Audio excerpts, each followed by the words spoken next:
ఆంధ్రప్రదేశ్ పెట్టుబడులను ఆకర్షిస్తుంది. అత్యధికంగా ఆంధ్రప్రదేశ్‌లోని విశాఖ ఆకర్షిస్తుంది.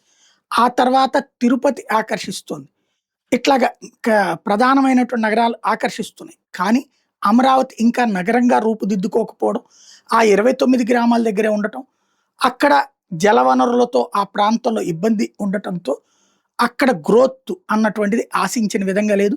ఇప్పుడదేదో డైవర్షన్ కెనాల్స్ ఏర్పాటు జేసి, ప్లస్ ఆ పైన దే రాష్ట్రంలోని అన్ని ప్రభుత్వ కార్యాలయాల హెడ్ క్వార్టర్సు, అట్లాగే కేంద్ర ప్రభుత్వ హెడ్ క్వార్టర్సు, కేంద్ర బ్యాంకుల హెడ్ క్వార్టర్స్ ఇవన్నీ అక్కడ కట్టిస్తూ ఉన్నారు.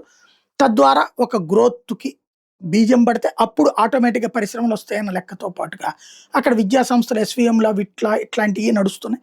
అది ఒకటి గ్రోత్‌కి ఉపయోగపడుతుంది. అదే సందర్భంలో క్వాంటమ్ వ్యాలీ ఏర్పాటన్నది ఎప్పుడో ప్రకటించారు. దాని దిశగా రేపు జనవరి మొదటి వారంలో కంప్యూటర్ కూడా ఏదో వస్తుందన్నారు. ఆ తరహా భవనాలను అక్కడ ఆశిస్తున్నారు. ఏది హైటెక్ సిటీ తరహా భవనాలు. ఎందుకంటే వీళ్ళు గ్రాఫిక్స్‌లో చూపించున్నారు కాబట్టి.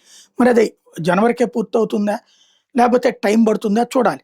అయితే ఈలోపు బెంగుళూరోళ్ళు ఆహ్, ఇండియాస్ ఫస్ట్ క్వాంటమ్ సిటీ అని ప్రకటించుకుంటున్నారు. బెంగుళూరు టెక్ సమ్మిట్‌లో ఈ విషయాన్ని ప్రకటించారు. అంటే మనదిక్కడ ప్రారంభించుతున్న సందర్భంలో వాళ్ళు అక్కడ గేమ్ ప్రారంభించారు.